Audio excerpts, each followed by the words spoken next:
First impressions are super important, but what about your second impression?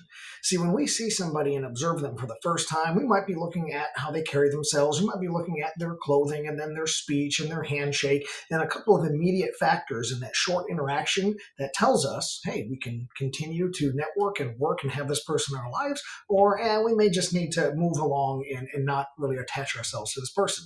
But it's a second impression that really loses a lot of people, especially in the business and entrepreneur world.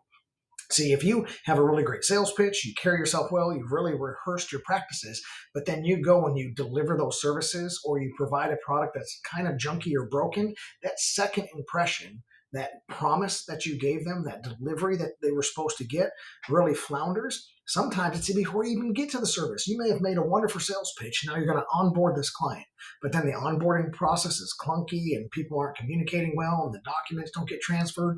That's a problem. So we don't need to just put all of our efforts into that sales pitch, that first impression. We really need to be concentrating on our second impression. And then, like a very smart, wise friend of mine, Wayne Shelton, says, you need to be constantly selling and showing your value over time. So be working on your third, your fifth, and your 20th impressions as well. But I'm going to tell you, getting them in the door with 1 and 2 is super important, because if you don't get 1 and 2 out of the way, you'll never get to number 20.